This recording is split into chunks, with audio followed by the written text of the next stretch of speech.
ইফতার পর্ব 25-এ আজকে কিন্তু থাকবে দারুণ মজার এবং রিফ্রেশিং একটা ড্রিঙ্ক, আর সেটি হলো ওয়াটারমেলন জুস। দেখাবো কী করে খুব সহজে মাত্র 2টি উপকরণ দিয়ে মজাদার এই ড্রিঙ্কটি তৈরি করে নেওয়া যায়। চলুন তবে শুরু করা যায়। প্রথমেই আমি এর জন্য কিছু তরমুজ কেটে নিয়েছিলাম এবং অল্প একটু চিনিও নিয়ে নিয়েছিলাম, আর নিয়ে নিয়েছিলাম কিছু আইস কিউব। এই তরমুজগুলো কিন্তু দেখতেও খুব সুন্দর ছিল, আর সত্যি কথা বলতে খেতেও খুবই ভালো ছিল। এবারে আমি একটি ব্লেন্ডারে এই তরমুজগুলোকে দিয়ে দিচ্ছি। তরমুজগুলোকে আমি ছোট ছোট করে টুকরো করে কেটে নিয়েছিলাম। এই তরমুজের ড্রিঙ্কে কিন্তু আপনারা চাইলে চিনিটা একদম স্কিপ করতে পারেন, তবে আমার কাছে মনে হয়েছিল অল্প একটু চিনি দিলে এর টেস্টটা দ্বিগুণ হয়ে যাবে, তাই আমি এখানে অল্প একটু চিনি ব্যবহার করব। প্রথমেই আমি এখানে তরমুজের টুকরোগুলোকে এক একে করে দিয়ে দিচ্ছিলাম। ব্লেন্ডারের সাহায্যে ব্লেন্ড করে নিলে কিন্তু ব্লেন্ডিং খুব ভালো হয় এবং খেতেও দারুণ লাগে, এবং মাত্র 2 মিনিটে এটি তৈরি করে নেওয়া সম্ভব। এখানে আমি প্রায় 4 চামচের মতন চিনি ব্যবহার করছি। এবারে আমি দিয়ে দিচ্ছি কিছু আইস কিউব। আমি এখানে সুন্দর দেখতে স্টার শেপের 2টি আইস কিউব ব্যবহার করছি।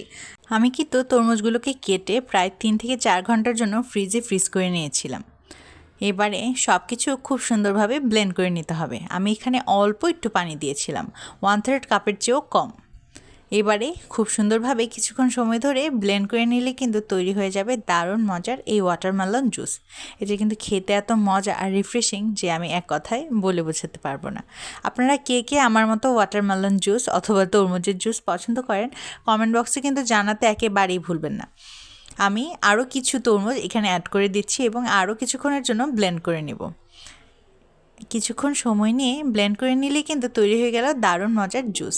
এবারে আমি এটিকে একটি জারে ঢেলে নিচ্ছি। জগ ভর্তি তরমুজের জুস যদি পাওয়া যায় তবে এক কথায় আর কিচ্ছুই চাই না। গরমের জন্য তৃষ্ণা মেটাতে এটি কিন্তু সুপার হেভেনলি একটা ড্রিঙ্ক হতে পারে।